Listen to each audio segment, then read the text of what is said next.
राम राम भैया। राम राम भैया। आओ भैया बैठो। हो भैया। भैया कहाँ से आए हो आप और आपको क्या नाम है? मेरा नाम अनिल कुमार वर्मा है और मैं आशा संस्था गाडरवारा से आया हूँ। भैया अपना परिचय दें। मेरा नाम भैया चेतराम है और मैं ग्राम झरिया माता को रहने वाला हूँ और मैं लक्ष्मी समूह को सदस्य हूँ। चेतराम जी, आज आप क्या कर रहे हो? हमारे चनों में फली छेदक इल्लियाँ हो गई हैं, इसलिए हम रासायनिक दवाइयाँ नियंत्रण के लिए डाल रहे हैं। आप चनों में रासायनिक दवा का छिड़काव क्यों करते हो? क्या इससे आपको फायदा होता है?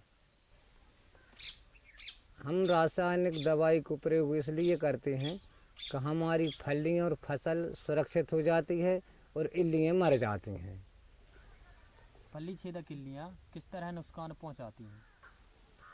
लार्वा भैया पहले पत्ती खाते है और जब बड़ा हो जाते है फूल आने लगा थे तो फूल खाने लगा थे और फलियों में छेदा करके दाने खाने लगा थे जब इल्ली बन जाते। ये हमारा पौधा इल्ली ग्रसित है, इसने पत्तियाँ भी खा ली हैं और फली भी छेद कर दिए हैं।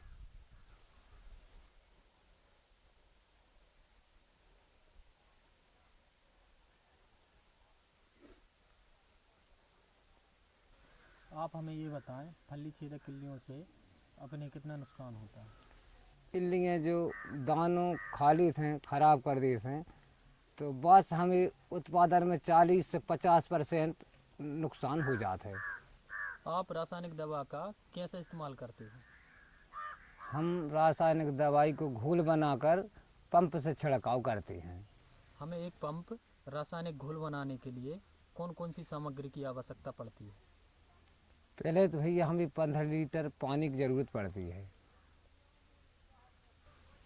और एक स्प्रे पंप की ज़रूरत पड़ती है और भैया दवाई की ज़रूरत पड़ती है। दवाई ज़्यादा जहरीली होने के लिए हमें हाथ पोस और मास्क की ज़रूरत भी पड़ती है। आप हमें घोल तैयार करके बताओगे? सबसे पहले तो भैया अपन हाथ ग्लव्स पहना थे और मास्क पहना थे। आपने हाथ ग्लव्स और मास्क क्यों पहने हैं? भैया दवाई ज़्यादा जहरीली होते तो शरीर की सुरक्षा के लिए हमने जो ग्लव्स और मास्क पहने हैं। पहले भैया हम जो दवाई को डब्बा लिए थे और जामे से 10 ग्राम दवाई 15 लीटर पानी में डालते हैं।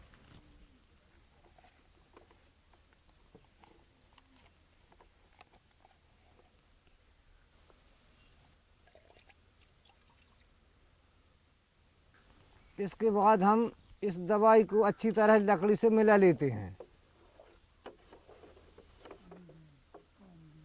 हमारी दवाई अच्छी तरह तैयार हो गई है और अब हम इसे पंप में भर देंगे।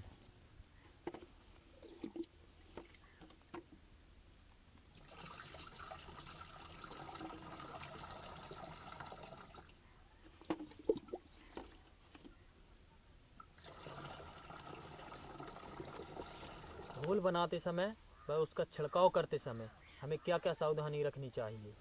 भैया पहले तो अपन पूरे कपड़ा पहनना चाहिए, जूता पहनना चाहिए, हाथ ग्लव्स पहनना चाहिए और मास्क पहनना चाहिए और हमारे शरीर पर घोल ना पड़े ऐसी सावधानी रखना चाहिए। और भैया छिड़काव करते समय हमें कोई खाद्य पदार्थ नहीं खाना चाहिए। हम इस तरह दवाई का छिड़काव करते हैं।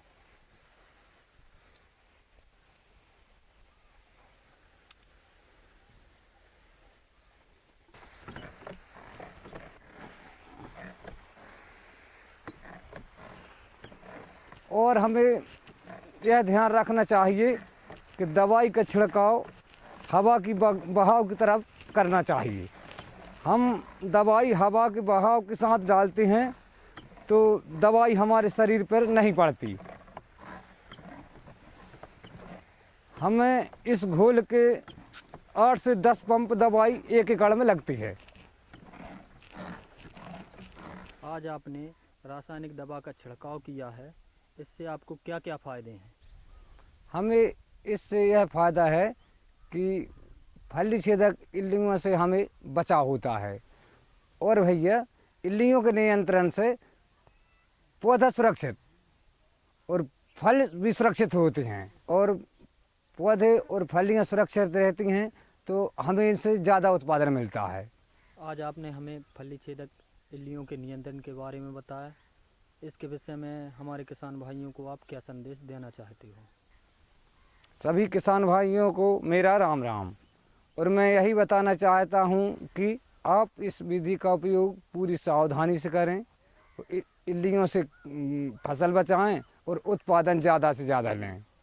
आपका बहुत बहुत धन्यवाद। आज आपने हमें फली छेदक इल्लियों के बारे में बताया व उसके नियंत्रण के बारे में बताया। हम आशा करते हैं कि हमारे किसान भाई नियंत्रण करेंगे और अधिक से अधिक फ़ायदा लेंगे। राम राम। राम राम।